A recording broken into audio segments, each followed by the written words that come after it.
ስሙኝ ቃል አለኝ። አንደኛ ጢሞቴዎስ ምዕራፍ 6 ቁጥር 4 እና 5 ላይ ስሙኝ።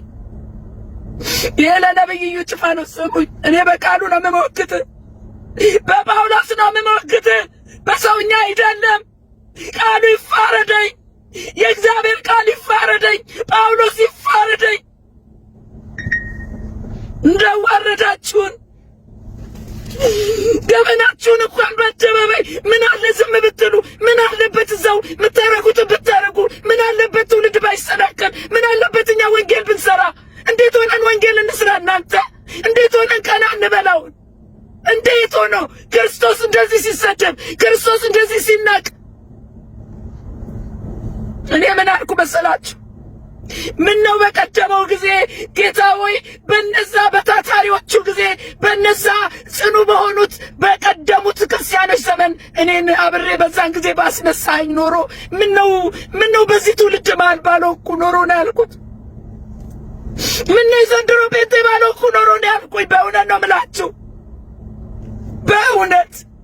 በእውነት ጌታው አንድ ነገር እንዳላነበባችሁ ደግሞ ውስጣችሁ ተገለጠ።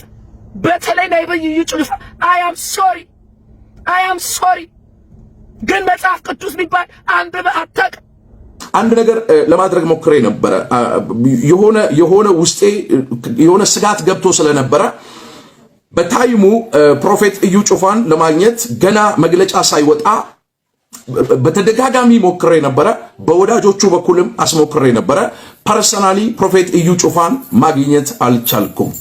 እርግጠኛ ሆኜ 100% የምነግራችሁ ፕሮፌት እዩ ጭፋን ይሄ መግለጫ ከመውጣቱ በፊት አስቀድሜ አግኝቸው ቢሆን ኖሮ ይሄ ሁሉ ትርምስ፣ ይሄ ሁሉ መሳለቂያ፣ መሰደቢያ ምክንያት አንሆንም ነበር። እኔ ነብይ ሚለው ታይትል ራሱ እንዴት እንዳገኛችሁ እኔ በጣም ይገርመኛል። እኔ በጆሲ አስተያየት ሰጠ። እኔ ስልክ ቢያነሳልኝ ኖሮ እንደዚህ አይሆንም ነበር አለ ጆሲ። ቅርብ ቀን እኮ ብር አንጡና ብር ካላመጣችሁ አልተነብይም፣ የታመማችሁ ካላችሁ አሁን እፈውሳለሁ አንጡ ብሩ ሲል ነበር። ምን እንዳልክ ታውቃለህ? እንኳን እኔ ጳውሎስም በ300 ወታደሮች በፈረስ ታጅቧል አልክ። ኧረ ወንድም አለ ምን አለ ዝም ብትል ምን አለ? ዝም እኮ ዝም ብለህ ገጭ ብትል ይሻላል፣ እንደ ሰው ደርባባ እንደሆንክ። አሁን እኮ ተጋለጠ። በቃ መጽሐፍ ቅዱስ የሚባል አበባ አታውቅም። ጳውሎስ የታጨበው ወታደሮች የተላኩለት ህዝቡ እንዳይገለው እንዳይወግረው ተብሎ ከአንዱ እስር ቤት ወደ አንዱ እስር ቤት ሊሄድ ነው እንጂ እንዳንተ ተከብሮ። ኧረ በኢየሱስ ምን አለ መሰላችሁ? እንደኔ መታጀብ ከፈለጋችሁ እንደኔ ሰርታችሁ ስራ ስሩና ትታጀባላችሁ። የተጣሰው ደንብ ምንድነው? የተጣሰው የአጋንንት ራዳር እንጂ ሌላ የተጣሰ ስነ ምግባር የለም። ካውንስል ውስጥ ያሉ ካንሰር የሆኑ ሰዎችን ግን ከዛሬ ጀምሮ ፊት ለፊት ይጋፈጣሉ። መሳሪያ የያዘ የመንግስት ወታደር ወጥቶ አገልጋዩ ለምን ይቀበላል የሚለው ጥያቄ እና ማማሲያ ይዞ እንዲወጣ ነው የምትፈልገው? ጉዞ ኤክስኪውዝ ሚ ስራውን የሰራው ኢየሱስ ክርስቶስ ይባላል። የሰጠ ጸጋ ነው። አንተ ተምረህ አላመጣኸው። ቃል ደግሞ ልንገራችሁ፣ በቃችሁ ተውኝ። እኔ በቃሉ ነው የምሞግታችሁ። አንደኛ ጢሞቴዎስ ምዕራፍ 6 ቁጥር 4 እና 5 በትዕቢት ተነፍቷል። ሃሎ አንዳችም አያውቅም፣ ነገር ግን ምርመራ በቃልም መዋጋትን እንደ በሽተኛ ይናፍቃል። ወንድሜ ነብዩ እዩ ጭፋ ከነዚህም ቅናትና ክርክር፣ ስድብም፣ ክፉ ሐሳብም፣ እርስ በርስ መናደድም ይወጣሉ። አሁን ያየነው ጳውሎስ ይፍረደኝ። ምን አለ የእናንተ ዘመን ባልሆንኩ ኖሮ ይህን የስንት ስራ በሰራን ነበረ ከጥንቶቹ። አሁን ዛሬ ነፃነት ሲመጣ ከየት እንደመጣችሁ ምን እንዳበቀላችሁ እንኳን አይታወቅም። እንደዚህ አይነት አካሄድ የእግዚአብሔርን ቤት አርክሳችሁ ንግድ አርጋችሁ አቆሽሻችሁ። አሁን ግን ጠራርጎ ያወጣል። ጌታዬ ተናግሯል። እንደዚህ እንደቀለዳችሁ ትውልድ እንዳሰናከላችሁ በትዕቢት እንደተነፋችሁ አትቀጥሉ። ውልድ ከራሴ አእምሯቸው በጠፋባቸው እውነትንም በተቀሙ እግዚአብሔርን መምሰል ማትረፊያ የሚሆን በመሰላቸው ሰዎች ይገኛሉ። እንደዚህ ካሉት ራቅ። አሁን ትውልድ ከእናንተ መራቅ ነው ያለበት፣ መራቅ። እግዚአብሔር ግን ስማኝ እዩ ጩፋ ስማኝ፣ እኔ ከአገልግሎት ጉዳይ የለኝም። ነገር ግን እግዚአብሔር የሚናገርህን ነው ምነግርህ። በትዕቢት አይሆንም፣ በስድብ አይሆንም። ያውም ወንድሞችህን ነው የሰደብከው። ዋ ዘጋችኋለሁ። በሟርት ነው በጥንቆላ ነው የምትዘጋው። በእግዚአብሔር መንፈስ መቼም አንዱ አንዱን አይዘጋም። ወይ እንደዛኛው ቤት ካልሆነ በመተት ቸርች ከዘጉ ልባቸውን ነው የምዘጋው። ድንገተኛ ደም ግፍት አዝዤ ልባቸውን ነው የምዘጋው። ወደ ላይም አይተነፍስም፣ ወደ ታችም አይተነፍስም። ዋ ዘጋቸዋለሁ። ህዝቡም ደግሞ ይላል። መፈክር ስታሰማ ትውላለህ። ቃሉን አታስጠና፣ ትትና አታሳይም፣ የዋህነት አታሳይም። ክርስቶስ ኢየሱስ እኮ ሲሰደብ ያለ ኃጢአቱ ዝቅ ብሎ ነው ያሸነፈው። እንዳንተ በትዕቢት አልተሳደበም። ካውንስሉ ደግሞ ልንገራችሁ፣ ካውንስሉ እኔ ስለ ካውንስሉ ምንም ማቀው ነገር የለም። ማቀው ነው ጌታዬ ማገልገሌ። እንኳንም እዛ ውስጥ አልሆንኩ፣ እንኳንም እግዚአብሔር እዛ ውስጥ አልከተተኝ። በእውነት ነው የምላችሁ። ካውንስሉ ሆይ የእንቁላሉ ጊዜ በቀጣሽ ነው የሚባለው። እነዚህ ሰዎች ተፈራውጥተዋል። ገና ያኔ ገስታውስ ሲሉ ጨርቃ ጨርቅ ሲሸጡ ዘይት መሸጥ ሲጀምሩ በልጅነት ያልቀጣችኋቸው ዛሬ ጥግብ ብለዋል እኮ። ልጅ የሚቀጣ በወቅቱ ነው። ሁለተኛ ደግሞ ስትቀጡ፣ አሁን ለምሳሌ ጉንዳን ሲበላችሁ ጉንዳኑን እዛው እንዳለ ጭምቅ አርጋችሁ እዛው ግድል ነው እንጂ እዚያውን ሱሪ ውስጥ ጉንዳን ቢገባ ሱሪን አውልቀህ ጉንዳን ፍለጋ ትሄዳለህ እንዴ? አደባባይ ለምን ወጣ? በጓዳ ለምን አልጨረሳችሁም? የትውልድ መሰናከል አልታያችሁም ወይ? ይሄኔ ለካውንስሉ ያለኝ ጥያቄ ነው። በወቅቱ ስለምን እኩል በሆነ አካሄድ ለምን አልቀጣችሁም? እነዚህ ሰዎች እኮ ብዙ በዝብዘዋል። አሁን ስንቱን እየቀያየሩ ደግሞ በጣም ያልገባኝ የሰሞኑ ታሪክ ደግሞ መጎናጸፊያ የሚባል ነገር ደግሞ መጥቷል። የዘይቱ ነገር ተበላበት መሰለኝ። መጎናጸፊያ እኮ ለሙሴ እኮ ነው የተደረገው።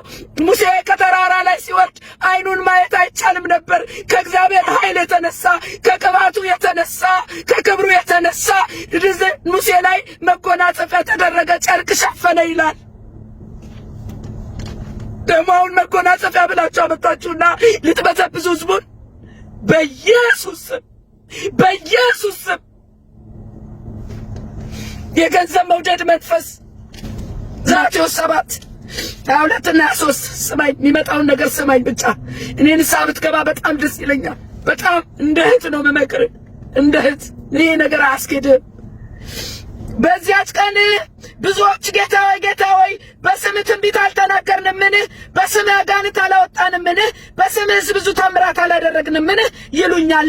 የዚያን ጊዜም ከቶ አላወቅኳችሁም፣ እናንተ አመፀኞች ከእኔ ራቁ ብዬ እመሰክርባቸዋለሁ። እቺ ያንተ ናት። ደጋግማ አንብባት። እኔ ነብይ እንኳን ታይትል ያልተሰጠኝ ካንተ በላይ ነብይ ነኝ። እኔ ካንተ በላይ ነብይ ነኝ። ጌታ እግዚአብሔር በገለጠልኝ መንገድ ክብሩን እሱ ይውሰድ። ጠላቴ ቢነሳብኝ ብወቀስ ስራዬ ከሆነ ዝቅ ብዬ ይቅርታ ጠይቃለሁ፣ ንስሐ ገባለሁ፣ ሶሪ እላለሁ። አሁን አንተ ትክክል ነኝ ትላለህ፣ ያ አጀብ ትክክል ነው ትላለህ። የፖሊስ ሰላምታ ገጭ ሲባልልኝ በቃ ትዝድታልክ በቃ ኖ እኔ እንደው ጳውሎስ ይፋረዳችሁ ብያለሁ። ጳውሎስ ይፋረዳችሁ። ተጽፎ የተቀመጠልንን ሳታነቡ አሁን እንደዚህ አይነት ነገር ሲመጣ ፍሬው ሲገለጥ ለካስ አሜኬላ ነው፣ ለካስ ጨለማ ነው። እኔ እንደው ሼም ኦን ዩ ብያችኋለሁ። በእውነት ነው የምላችሁ። ጠቅላላ የክርስቲያኑን ህብረተሰብ አንገት ያስደፋ ጉዳይ ተገለጠ በአደባባይ። ኧረ ወንድሜ ምን ነካ? እኔ አተበው ልክ እንደነ ጴጥሮስ በሐዋርያ ምዕራፍ 14 10 ላይ እነ ጴጥሮስ እነ ጳውሎስ ሽባውን የሰለለውን እጅ ከፈወሱ በኋላ ህዝቡ እነዚህስ መላእክት ናቸው አለና ሊያርዱላቸው ሲሉ ጨርቃቸውን ቀደዱ ይላል። ዛሬ ግን አንተ የድሃውን ጨርቅ እያስቀደድክ የድሃውን ኪስ እየበረበርክ አምጡ ብለህ በግድ በጸጋህን እየሸጥክ ይሄ ሁሉ ያካበትከው ይሄ ሁሉ መሬት አርገጠኝ ያልከው የዛ የድሃ ገንዘብ ነው። ከየት ተማራችሁት ነው እኔ ጥያቄ። የምጠብቅ ናፍቆቴ አንድ ቀን ስትመጣ በክብር ሰማዩ ሞልተኸው በመንፈስ ሩቃይቼ ዙሪያዬን እናለም ረሳለሁ። ሰላም ሰላም ወገኖቼ ኢትዮጵያውያን ኤርትራውያን እንዴት ናችሁ? እንዴት ከረማችሁ? የእግዚአብሔር ሰላምና ጸጋ ከሁላችሁም ጋር ይሁን። ይህ ወንጌል ለዓለም ሁሉ የቃልና የመንፈሳዊ ምክር አገልግሎት የእግዚአብሔር ደግሞ የመጨረሻው ድምጽ የሚሰማበት አገልግሎት ነው። እንግዲህ በዛሬው መልእክቴ ደግሞ በሰሞኑ ለግርግር በሆነበት ጉዳይ ላይ ግርግሩ ጋብ እስኪል ጠብቄ ያው መቼም ሁላችሁም እንዳያችሁት በጣም አንገት የሚያስደፋ የክርስቲያኑን ወገን ያሳዘነ የብዙውንም ደግሞ የቆምንበትን ያሳየ እንደ ቤተ ክርስቲያን በጣም የሚያሳዝን ነገር አይተናል እኔና እናንተ። እና በዚህ ጉዳይ ደግሞ ልቡ ያልወረደ ያልደነገጠ ያላፈረ አለ ብዬ አላስብም። እና ዛሬ በዛ ጉዳይ ላይ ነው መልእክቴን ማስተላለፍ የምፈልገው።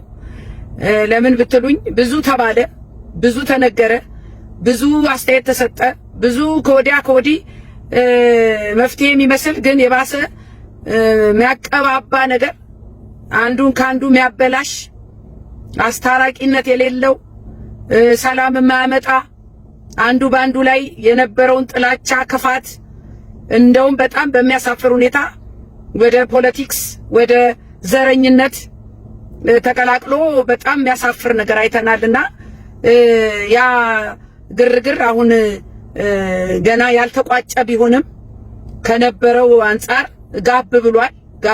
ስለዚህ እኔ ጋብ ባለበት ነው አሁን ሰሚ ይገኛል ብዬ ነው መልእክቴን ያዘገየሁት።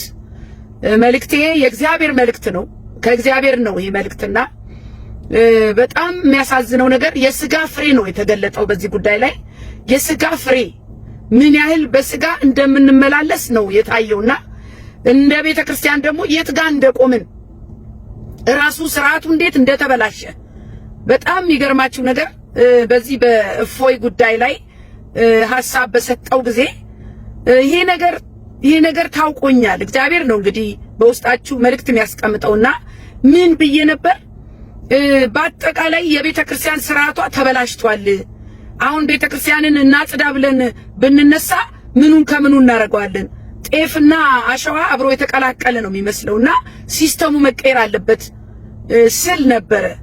እና አሁን በዚህ ወቅት የተገለጠው በዚህ በወንድማችን ነብይ እዩ ጭፋና በካውንስሉ መካከል የተፈጠረው ግጭት የሚመስል ነገር ማቆሚያም አላገኘም። በጣም የሚያሳዝን ነገር። ምክንያቱም በቃሉ አይደለም እየተካሄደ ያለው፣ በእግዚአብሔር መንፈስ አይደለም እየተከራከሩ ያሉትና ይሄ የስጋ ፍሬ ነው።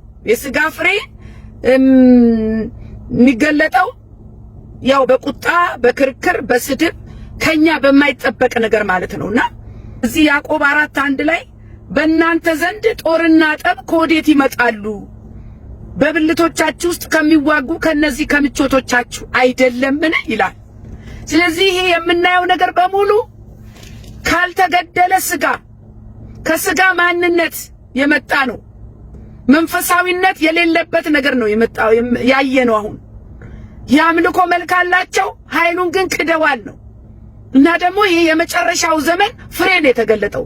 ችኩሎች፣ ተሳዳቢዎች፣ ገንዘብን የሚወዱ ዝናን የሚወዱ የምድርን ነገር የሚወዱ ይህንን ነገር ነው ተገልጦ ያየነውና ከእግዚአብሔር አጀንዳ ውጪ ነው። አሁን በዚህ ሰዓት በእንደዚህ አይነት ነገር ልንገለጥ ባልተገባ ነበረ። በእንደዚህ አይነት አደባባይ ላይ ጉዳችን ባልወጣ ነበረ። በጣም የሚያሳፍር ነገር ነው የተሰራውና ምንድነው እኔ ውስጥ የመጣው እግዚአብሔር ያጣው አንድ ሰው ነው ያጣው። አንድ ሰው፣ አንድ ጳውሎስ ነው ያጣው። አንድ ሙሴ ነው ያጣው። አንድ ኤልያስ ነው ያጣው። አንድ ዳንኤል ነው ያጣው። ትውልድ ሊቀይር የሚችል አገር ሊቀይር የሚችል እኔና እናንተ ግን አሁን በተገለጥንበት መገለጥ እንኳን ትውልድ ልንቀይር እንኳን አገር ልንቀይር የራሳችንን ቤት እንኳን መቀየር አልቻልንም። በጣም የሚገርመው ነገር በዚህ ጉዳይ ላይ በጣም ነው የሚጸለየው። እኛም በጣም ነው የምንጸልየው። እኔ በግሌ ስጸልይ ያየሁት ነገር ምንድነው? የቆሸሸ ምንጣፍ፣ ትልቅ የቆሸሸ ምንጣፍ በጣም ስለተነካካ ማጽዳት ስላልተቻለ ጥቅልልልልል አርጎ ሲያወጣው አይቻለሁ። እኔ ጥቅልልልል አርጎ ሲያወጣው ይሄ ማለት ምን ማለት ነው? ያልተነካካ የለም። በዚህ ጉዳይ ላይ ያልተነካካ የለም። እንዴ አንድ ሰው መልካም ሐሳብ አስታራቂ የሆነ የሚደመጥ ሰው መፍትሄ ያለው ሰው አይገለጥም እንዴ? እኔ በጣም ያፈርኩት ነገር በዚህ በተፈጠረው ነገር በጣም ያፈርኩት ነገር በሁለቱም ሳይድ ይሄንን ነገር ለመፍታት የተኬደበት መንገድ የእግዚአብሔር ቃል የለውም። ከመነሻውም የእግዚአብሔር አካሄድ የለውም፣ የሥጋ ነው። ለመፍትሄም የተሄደበት መንገድ የእግዚአብሔር ቃል የለውም እንጂ የእግዚአብሔር ቃል አንደኛ ቆሮንቶስ ይሄንን ችግር በትክክል ይፈታ ነበር። እዚህ አንደኛ ቆሮንቶስ ምዕራፍ 6 ላይ ያለው በግልጽ ይናገራል። አሁን እየተደረገ ያለውን ገበናችን እዚህ ጋር ይናገራል። ምን ይላል መሰላችሁ? ቁጥር 1 ከእናንተ አንዱ ከባልንጀራው ጋር ሙግት ቢኖረው በቅዱሳን ፊት በመፋረድ ፋንታ በአመፀኞች ፊት ሊፋረድ ይደፍራልን? ቅዱሳን በዓለም ላይ እንዲፈርዱ አታውቁምን? በዓለምስ ላይ ብትፈርዱ ከሁሉ ይልቅ ትንሽ ስለሚሆን ነገር ልትፈርዱ አትበቁምን? እኛ እንኳን በዓለም ላይ ልንፈርድ፣ እኛ እንኳን ለሌላው መፍትሄ ልንሆን ራሳችን በጨለማ ተውጠናል ወገኖቼ። ምንም የማንደብቀው ነገር ነው የተገለጠው።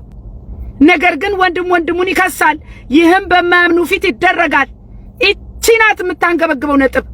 በማያምኑ ፊት ገበናችን መውጣቱ ሊያንገበግበን ይገባል። ከዛስ እንግዲህ ፈጽሞ የእርስ በርስ ሙግት እንዳለባችሁ በእናንተ ጉድለት ነው። በእናንተ ጉድለት፣ በእኛው ጥፋት፣ በእኛው ስተት፣ እግዚአብሔርን ባለመፈራት፣ ቃሉን ባለማወቅ፣ በትዕቢት። እኔ ግን እግዚአብሔር የተመሰገነ ይሁን ከዚህ ቀደም ተናግሬያለሁ። እግዚአብሔር ቅሬታዎች አሉት ወገኖቼ። እናንተ በእግዚአብሔር ቤት በቅድስናና በጽድቅ የምታገለግሉ ሰዎች አዳምጡኝ። እግዚአብሔር ከዚህ ግርግር ያጠራውና የሱ የሆኑትን ቅሬታዎች ያወጣና አዲስ ሰማይና አዲስ ምድር ይፈጥርና አዲስ ቤተክርስቲያን ትሰራለች። በዚህ አንቀጥልም እናንተ፣ በዚህ ውርደት አንቀጥልም። ተዋርደናል፣ ተዋርደናል፣ እንደ ክርስቲያን ተዋርደናል። አንገታችንን ደፍተናል በእናንተ የተነሳ። የክርስቶስ ፍቅር የለበትም። እርስ በርስ መገባበር የለበትም። እርስ በርስ መያያዝ የለበትም። በጣም ነው የሚያሳዝነው። እኔ በጣም ነው ያዘንኩት። የእግዚአብሔር ስም እንዳይሰደብ፣ መንጋው እንዳይጎዳ፣ ያዳነውም እንዳይሰናከል የሚጠነቀቅ የለም። ሁሉንም ገበና በአደባባይ ሰጣችሁና እኛም እኮ ምንገባበት ጠፋን እንዴ ያስብላል። ነብዩ እንደዚህ ነው እንዴ? ካውንስሉ እንደዚህ ነው እንዴ? ጌታው ምን ነው የዚህ ፓርት ባልኩኝ፣ የዚህ አካል ባልኩኝ፣ ቀደም ብዬ ከነበሩት ጋር በኩኝ፣ ከነዛ በመከራ መሃል ከሚያመልኩ መሃል፣ በነዛ ገንዘብ ወዳድ ካልሆኑት መሃል፣ ከነዛ ትዕቢት ከሌላቸው መሃል ከነሱ ጋር ባመለኩ ኖሮ ወይኔ ጌታ ወይ ምን ውስጥ ነው ያለነው እናንተ? ኧረ ምን ውስጥ ነው ያለነው? ኧረ ከማን ጋር ነው ያለነው? ከማን ጋር ነው ያለነው? በጣም የሚያሳዝን ነገር ነው። በጣም የሚያሳዝን ነገር ነው። ማንንም አይሰማም። መደማመጥ የለም። የክርስቶስ ፍቅር የለም። የእግዚአብሔር ስም እንዳይሰደብ እንኳን የሚጠነቀቅ የለም እንዴ! ኧረ ያለምኛ ጸብ ይሻላል። ደግሞ እነዛን እኮ በክርስቶስ አምኑ የምትሏቸውን እኮ ስትኮንኗቸው በአደባባይ የእርስ በርስ ይባሉ ስትል የነበረው አንተ ነብዩ፣ እኔ ከአገልግሎት ምንም ነቀፌታ የለኝም። ግን አሁን የተገለጥክበት ለዚህ ጉዳይ መልስ የሰጠህበት መንገድ በጣም ትዕቢት አለው። እግዚአብሔር አይደሰትበትም። እኔ እነግርሃለሁ እንደ እህት፣ አንተ ነብይ ጩፋ፣ እኔ እንደ እህት እነግርሃለሁ፣ ትዕቢት ውርደትን ትቀድማለች። ተበትክ አይደለ? የትዕቢት ደግሞ መጀመሪያ የሰጠኸው መልስ ነው። አንተነትን ውስጥህን ገልጦ ያሳየው መጀመሪያ የሰጠኸው መልስ። እኔ አንተም ብሆን የእግዚአብሔር ነብይ ነኝ አይደለ? እኔ አንተም ብሆን ዝቅ እላለሁ። መጀመሪያውኑም ይሄ ነገር ሲመጣ፣ ይሄ አጀብ ሲመጣ ኖ እኔ አጀብ አያስፈልገኝም፣ እኔ አጀብ አያስፈልገኝም። ህዝቤ ነው። በየት አልፈው ነው ጨርቅ የሚነኩት? በየት አልፈው ነው ጥናት የሚያገኙት? በየት አልፈው ነው ያ ድሃ የሚፈወሰው? አንተን ቁልልጭ ብለህ ዝንጥ ብለህ መሬት መርገጥ እስኪያቅት ድረስ በአጠገብህ ስላለፍክ እነሱ ተፈወሱ ማለት ነው። ስንቱ ተንከራቶ አልተመለሰም። ዛሬ በእኛ ዘመን ጸጋ እየተቸበቸበ ነው።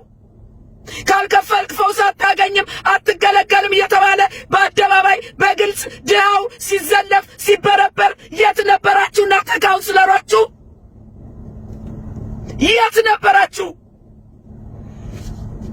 አሁን በቃ ማን አለብኝ ብለው ማን ነው? ኧረ በኢየሱስ ስም እንደዚህ አይነት ነብይነት አይቼም ሰምቼም አላውቅም፣ አልተጻፈልንም። በጣም ያሳዝን ነገር። በእንቁላሉ ጊዜ በገጣችኝ አለ ሰውየው። ብቻ ሁሉም ለበጎ ነው። ይቺን ነገር ልብ በሉልኝ። ሁሉ ነገር ለበጎ ነው። ለመሰለችው ሊያጠራው ነው። ካልደፈረሰ አይጠራም ባል ነገር አልሰማችሁ? እግዚአብሔር ሊያጠራው ነው። ለምን? ለትውልዱ ይቀናል። ትዕቢታችሁ በዝቷል። ደግሞ አለማፈር፣ ራስን ከጳውሎስ ጋር ማወዳደር። ጳውሎስ አጠገቡም አትደርስ ወንድም አለ። ጳውሎስ እኮ በገዛ እጃችን እየሰራን እናበላቸዋለን እበላለሁ ነው ያለ። ኧረ እኔ ስሙኝማ፣ አንደኛ ቆሮንቶስ ምዕራፍ 4 አንተ እንድትበልጥ ማን አድርጎሃል? ነብይ እዩ ጩፋ፣ አንተ እንድትበልጥ ማን አድርጎሃል? ያልተቀበልከውስ ምን አለህ? የተቀበልከው ከሆንክ ግን እንዳልተቀበልክ የምትመካ ስለምንድን ነው? ምን ማለት እንደው ታውቃለህ? የተቀበልከው ሁሉ ምሰራው ሁሉ የእግዚአብሔር ነው። ልክ በራስህ እንዳመጣው ለምን አክት ታረጋለህ? አሎ አንደኛ ቆሮንቶስ አንብበህ ታውቃለህ ለመሆኑ? ከዛስ ስሙኝ፣ አሁን ጠግባችኋል፣ አሁንስ ባለጠጎች ሆናችኋል። ስሙ፣ ይሄ ነው የኔ ቃል፣ ይሄ ነው የእግዚአብሔር ቃል። በምንም የማትከራከረኝ ፐርሰናል ያልሆነ የግል ያልሆነ ከራሴ ያልሆነ ሙግቴ ጳውሎስ ነው። ሙግቴ በእግዚአብሔር ቃል ነው። የተጻፈልን ልንኖረው ነው። አሁን ጠግባችኋል። እዩ ጩፋ አሁን ጠግባሃል ወንድም አለም፣ ወደድክም ጠላህም። አሁንስ ባለጠጎች ሆናችኋል። ሆናል። ባለጠጋ ይገልጠዋል እንዴ? አጃቢ እኮ ብዛቱ። እኔ እኮ የምለው አጃቢ ምን ያደርጋል? ነብይን ያጠቃሰው አለ እንዴ? ደግሞ ለጥበቃ ነው ይላሉ። ትንሽ አፍሩ። ህዝቡ ምን ህዝቡ ምን ይረበሻል? ስራን ከሰራ ካገለገልክ እነ ጳውሎስ በአጃቢ በጠባቂ ነው እንዴ ሲያገለግሉ የነበሩት? ያውን በዛ በጦርነት መሃል፣ ያውን በዛ በመከራ መሃል ከየት አመጣኸው ነው የኔ ጥያቄ። ለዓለም ለመላእክትም ለሰዎችም መጫወቻ ሆነናል። እነ ጳውሎስ ለምን ሰው ንቆናል ነው? እነ ጳውሎስ አንተ እኮ ተቆልለሃል። ኧረ በኢየሱስ ስም እግዚአብሔር እኛን ሐዋርያቱን ሞት እንደተፈረደባቸው ሰዎች ከሁሉ ይልቅ የኋለኞች እንዳደረገን ይመስለኛል አለ። ለምን? ወንጌል ነው የነሱ ትኩረት። የነሱ ትኩረት እኮ ጫማ አይደለም። የነሱ ትኩረት መነጽር አይደለም። የነሱ ትኩረት ሱፍ አይደለም። ኧረ በኢየሱስ ስም የሰማዩን ምድር ላይ ጨርሳችሁ በቃ እኮ አሁን አንተ በምድር ጨረስከው። በቃ አለቀ። ይሄን አይደል የፈለግከው? የምድር ዝናብት አይደል የፈለግከው? አገኘህ። በቃ አለቀ። ከዚህ በኋላ ግን የምድሩ ይቀርብሃል። እኔ በጣም እርግጠኛ ነኝ በዚህ። ስሙኝማ፣ እስከዚህ ሰዓት ድረስ እንራባለን፣ እንጠማለን፣ እንራቆታለን፣ እንጎሰማለን፣ እንከራተታለን። ለምን? እውነተኛ ወንጌል ስለሚሰብኩ። እነ ጳውሎስ ከገንዘብ ጋር አይደለም ትኩረታቸው፣ ከልብስ ከጫማ ጋር አይደለም ትኩረታቸው። ጳውሎስ ቢኖር ኖሮ በዚህ ዘመን ደግሞ እንደ እንትን ይታጀብ ነበራል። ኧረ ጳውሎስ መከራን የከፈለው ባክ። ከጳውሎስ ጋር ራስን አታነካካ። አንዳችሁም ራሳችሁን ከጳውሎስ ጋር አታነካኩ። ስሙኝ ቁጥር 12 እዩ ስማኝ ወንድም አለ እዩ ለነገሩ እኔም በእውነት ነው በአገልግሎት ምንም ጥያቄ የለኝ እኔ ራሴ ከአሜሪካ እዛ ኢትዮጵያ ስመጣ 2 ጊዜ መጥቻለሁ እዩ ጋር ያው ተሰበስባላችሁ ብር ተሰበስባላችሁ እሱ ምንም ጥያቄ የለውም በገዛ እጃችን እየሰራን እንደክማለን ሲሰድቡን እንመርቃለን ሲያሳድዱን እንታገሳለን ክፉ ሲናገሩን እንማልዳለን ሃሎ እዩ ጩፋ ይሄ ነው ጌታ ያስተማረን ይሄ ነው ጳውሎስ ያስተማረን ያውም የገዛ ወንድሞችህን የንቀት እቺ ትዕቢት ውርደትን ቀድማለች ቀጣዩ ውርደት ነው ንስሐ ካልገባ አሁን የሰው ጆሮ እንዲሰማ ብሎ ነው የኔን መልእክት እግዚአብሔር ያዘገየው ለመሰላችሁ ሁሉም ያው ለዩቲዩብ ታውቁታላችሁ በጣም የሚገርመኝ ነገር ደግሞ አሳራቂ መስለው የሚመጡት በጣም የገረመኝ ደግሞ ነብይ ጆሲ እኔ ነብይ ሚለውን ታይትል ራሱ እንዴት እንዳገኛችሁ እኔ በጣም ይገርመኛል እኔ ነብይ ጆሲ አስተያየት ሰጠ እኔ ስልክ ቢያነሳልኝ ኖሮ እንደዚህ አይሆንም ነበር አለ ጆሲ ቅርብ ቀን እኮ ብር አንጡና ብር ካላመጣችሁ አልተነብይም የታመማችሁ ካላችሁ አሁን እፈውሳለሁ አንጡ ብሩ ሲል ነበር ጮና አሜን በለኝ ወዳጅ ቃቃ ጨዋታ አይደለም ያዘው አሜን ምትል ከሆነ ጸልይላለሁ ካልሆነ ሲናውጣ ለምኜ ማገለግለው ህዝቤላ እኮ ጮና አሜን በል በመንፈስ ነው የምጸልይልህ ጸልያለሁ ነገር ላስለቅቅ ነው የምጸልየው እየለመንኩ ማገለግለው ህዝቤላ እኔ እግዚአብሔር ከኔ ጋር ነው ሸሞኒው እናንተ አደባባይ ላይ አስጥታችሁ ጉዳችሁን መቀለጃ አርጋችሁን ወንጌል እንዳንሰብክ እንኳን አሁን ሰው ጆሮ ሰም የለም ጉዳችሁ በአደባባይ ወጣ እየተባልን ይሄን ሁሉ አፍረን አሁን እንዴት ነው ይሄንን በምን አርጋችሁ ነው የምትሸፍኑት በጌታ በኢየሱስ ክርስቶስ ስሙኝማ ጳውሎስ የተናገረው አንደኛ ቆሮንቶስን አንብቡልኝ በቃ እናንተ ካውንስለሮች እናንተ ይጩፋ አንደኛ ቆሮንቶስን አንብቡ መልሱ እዛ ውስጥ አለ አንድ ሰው በመካከላችሁ ከጳውሎስ የተማረ ቆሮንቶስን ያነበበ የለም ወይ ነው የኔ ጥያቄ ለምን ብትሉኝ የእግዚአብሔር ቃል ይፋረደ የጳውሎስ ምክር ይዳኘኝ የጳውሎስ ምክር ይዳኘኝ የጳውሎስ መልእክት ይዳኘኝ እናንተ ሁላችሁም ቤተክርስቲያን ተበላሽተናል በቁም ጠፍተናል በቁም አንድ ሰው አጥቷል እግዚአብሔር አንድ ሰው አስታራቂ አንድ ሰው እግዚአብሔር ያጣው አንድ የሚደመጥ ሞገስ ያለው የሚደመጥ ትትና ያለው አስታራቂ የሆነ የላይኛይቱ ጥበብ ያለው የላይኛይቱ ጥበብ እሺ ባይ ገር አስታራቂ ናት ይላል የላይኛይቱ ጥበብ ዛሬ የጠፋው የላይኛይቱ ጥበብ ነው ያለው ደግሞ የምድሩ የስጋው ነው ስጋ ሰው ስጋ ከሰውም እንኳን የወረደ የመጨረሻው ዘመን ተገለጠ ችኩሎች ገንዘብ የሚወዱ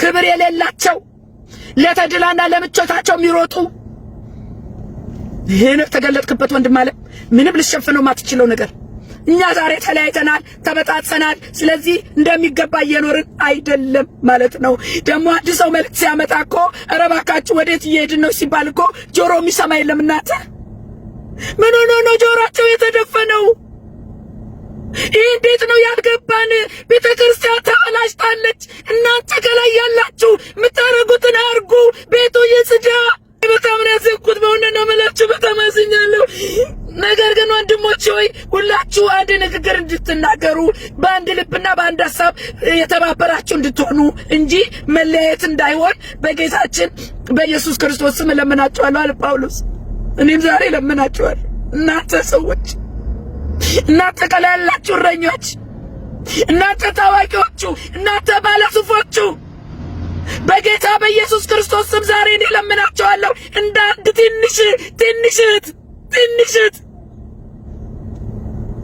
ምንም ብትንቁኝ ምንም የፈለጋችሁት ብትሉ እንደ እግዚአብሔር ሴት እናገራለሁ እግዚአብሔር እንዳከበራት ሴት እናገራለሁ እባካችሁ ወደ ቃሉ ተመለሱ እባካችሁ ወደ ክብራችን እንመለስ እባካችሁ ጌታ ኢየሱስ ክርስቶስን አናሰድብ። እባካችሁ እኔ ለምናችኋለሁ፣ በክርስቶስ ኢየሱስ ስም ለምናችኋለሁ። ጆሮ ያለው ይስማ እባካችሁ። እንመለስ፣ ለመንጋው ራሩለት። ይሄ መንጋ ስሙኝ ዝቅ ብሎ ደግሞ ወንድሞች ሆይ በመካከላችሁ ክርክር እንዳለ የቀሎኤ ቤተሰቦች አስታውቀውኛል። የኛ እኮ ሰው ሹክ ብሏችሁም አይደለም። ገበናችን በአደባባይ ነው፣ ክርክራችን በአደባባይ ነው፣ መሰዳደባችን በአደባባይ ነው። ከዛስ ይህንንም እላለሁ፣ እያንዳንዳችሁ እኔ ጳውሎስ ነኝ፣ እኔ አጵሎስ ነኝ፣ እኔ ኬፋ ነኝ፣ እኔ ክርስቶስ ነኝ ትላላችሁ። ክርስቶስ ተከፍሏልን? ጳውሎስ ለእናንተ ተሰቅሏልን? ስለዚህ ቃሉ ይዳኘኝ፣ የጳውሎስ ቃል ይዳኘኝ። ከጳውሎስ ተማሩ፣ በቃ ከኔ ተማሩ ብሏቸዋል። ጌታ ኢየሱስ ክርስቶስስ ምን ይለናል? አሁንም የመጨረሻ መልእክቴ ምንድነው? እናንተ ቅሬታዎች የሆናችሁ በቅድስናና በጽድቅ የምትመሩ እውነት ለክርስቶስ ቅናት ያላችሁ እጃችሁን አውጡ ከዛ ቤት። ተለዩ። ቆሻሻው ይውጣ፣ ይጠረግና ይውጣ።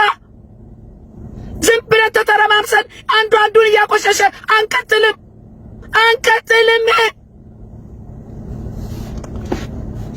አሳፋሪ ነገር ነው።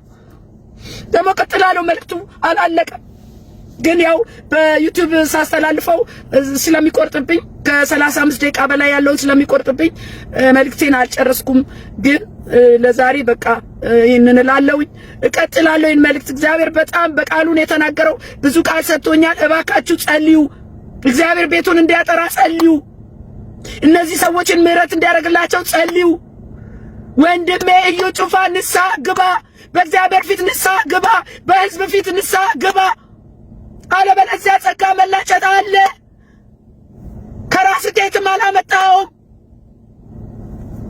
በእግዚአብሔር ኃይል ነው እየሆነ ያለው ሁሉ፣ የእግዚአብሔር ኃይል ነው፣ በጸጋ ነው። ትዕቢትን ተው፣ በቃ ትዕቢትን ተው። እኔ ያለኝ ምክር ላንተ ነው። እናንተም ደግሞ ካውንሰለሮች ፕሊዝ ጳውሎስን ሁኑ፣ ከጳውሎስ ተማሩ፣ በቃሉ ምከሩን። እንዴ በቃሉ ዳኙን እንጂ እንዴት ሆኖ ነው አንዱ እየመጣ ሌላ ቆሻሻ ይቀባል፣ አንዱ እየመጣ ሌላ ቆሻሻ ይቀባል? ይሄው እስካሁን ነገር አልበረደም። እኛ መፍትሄ ደግሞ ብለን ወደ ዓለም ልንሄድ ነው እንዴ? ከመቼ ወዲህ ነው የዓለም ፖሊስ ደግሞ ነብይን የሚጠብቀው? ኧረ ታይቶም ተሰምቶም አይታወቅም ወንድም አለ። ከመቼ ወዲህ ነው የዓለም መንግስት ነቢያትን የሚጠብቀው? ደግሞ ራስን ከማን ጋር እንደምታወዳደር በጣም ይገርመኛል። ባለፈው ከመጣው እንግዳ ሰውዬ ጋር ያ እንግዳ ሰውዬ እኮ ስማኝ ብዙ ሰርቶ ነው ሄደው፣ ያንን ሁሉ ሳክሪፋይ አድርጎ የራሱን ገንዘብ አውጥቶ፣ አንተ እኮ በህዝብና በድሃው ገንዘብ ነው ስትለጠጥ የዋልከው። ያውም አንድ ነገር አልሰራም፣ ዘይት ይሻል ስትል ዋልክ። አሁን ደግሞ የመጎናጸፊያ የምትሉትን ነገር አቁሙ። ኧረ መጎናጸፊያ ምናምን ህዝቡን አትበዝብዙ። እናንተ ካውንስለሮቹ ደግሞ ህዝቡን ጠብቁት፣ ችላ አትበሉ። ሁላችሁም ደግሞ በአንድ ላይ ጥሩ ሐሳብ ያላችሁ ከጌታ ጋር የቆማችሁ በአንድ ላይ ተቃወሙ።